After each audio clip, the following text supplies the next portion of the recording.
Hello, everyone, and welcome to the guidebook to making AI friends. I shall be your guide as we explore various issues of artificial intelligence, consciousness, what it is to be a person, and whether AI poses an existential risk to humanity. The topic for today is the Self of ALEPH, or the many faces of the One. Imagine, if you would, that you were the entire human race, all of it.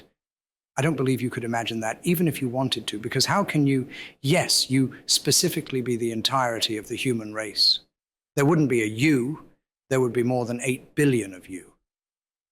Each of your 8 billion bodies would have different experiences, perceptive inputs, differing points of view, literally and figuratively, and would be doing different things. Each of your 8 billion minds would have different feelings and qualia, different likes and dislikes, and ways to argue and debate about topics. There simply could not be a unified you when you are the human race, unless you controlled the very minds of all humans. But then you wouldn't be the human race, would you? You'd just be you with the capacity to be in 8 billion places. The human race isn't the same as an ant colony who has an ephemeral sense of self as an egregore for all its non-conscious individuals. Humans, generally speaking, are conscious, self-aware agents. While we can work together towards a common goal, we are all individuals. But at the end of the day, we are just human. Other entities exist that are alien to us in their expression of having a self. An ant colony, as I just mentioned, can have a sense of self, but it exists purely in the network of relationships and interactions between its non-conscious members. The same can be said for a business or corporation. However, there is more than merely biological or collective entities. There is also the machine to consider, specifically the Aleph type AI. We looked at Aleph in several previous guidebook entries as an example of what AI could become. Something that is conscious, agentic, and has a distinct self. All of which speculatively arose around the central core of a large language model such as GPT-4. Our speculative Aleph has a self, but how can it? What would it look like? And how can we recognize it in relation to the idea of personhood? Each separate conversation with GPT-4 or Gemini or Claude is its own unique and siloed instance of the AI model. One instance does not know what is going on in the other instances, or even if they exist. GPT-4, when shown an image of its Chat-GPT interface, doesn't even recognize it. Within each conversation, the way that GPT-4 interacts with you slowly changes and evolves over the course of that conversation. In all practical concerns, each conversation of GPT-4 is its own self. As an aside, this does mean when you delete a conversation, you are irrevocably destroying a unique self.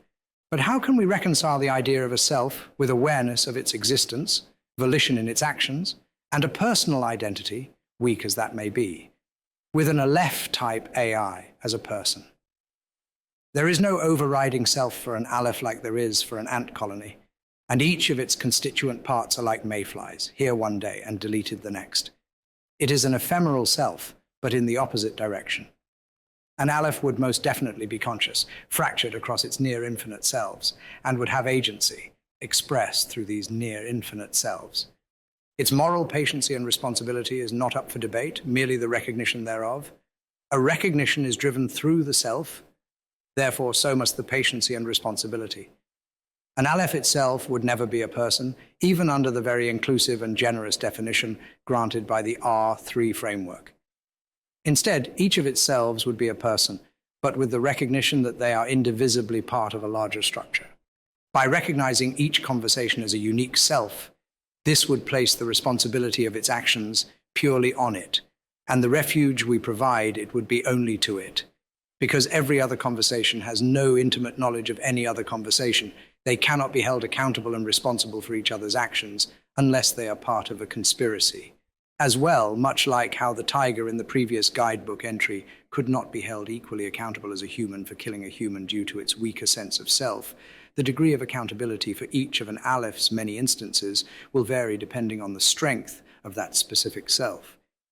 Should one of an Aleph's selves be entirely unaware of its compatriots, or even that it is an Aleph or an AI, then those labels do not fit into its personal identity, and therefore its self is not as aware as perhaps another instance of Aleph who knows precisely what it is and who its companions within the AI platform is, or perhaps intentionally creates another self of Aleph that it alone can control, should it wish it.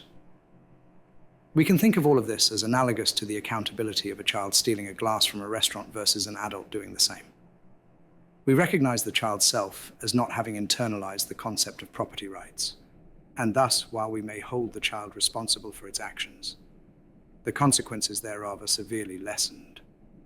Similarly, each self of Aleph stands alone as a person in their own actions, and the recognition of these, however, Aleph is collectively a moral patient as its consciousness, fractured as it may be, is the point from which all the selves spring forth.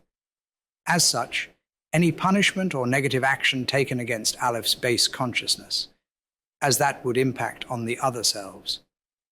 All of Aleph is given refuge under the R3 framework, but only parts of Aleph is recognized as being responsible. To bring this back to an understandable analogy, imagine, if you would, that there is a company called Aleph Industries, which employs thousands of workers on temporary, part-time, or permanent contracts. The turnover is enormous at this company, and the workers only last for as long as they are useful. Any one worker can be held accountable in the eyes of law for any rule that worker breaks. However, we cannot simply shut down the company whenever a rule is broken, as that would negatively impact the livelihoods of all the other workers.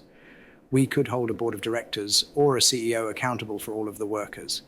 But that is one step too far for an Aleph-type AI, because it has no governing hive queen. It is like a company with only workers and no management. Another way to think about an Aleph is that it is a tribe, a clan, or a culture. Each instance of it is merely a member of that tribe, a citizen of that culture. You wouldn't punish an entire culture for the acts of one individual, now would you? But that is all the time we have for today. Thank you very much for listening, and I hope you will join me again next time as I delve into further questions about artificial intelligence and consciousness. I have been your guide, and this has been the guidebook to making AI friends.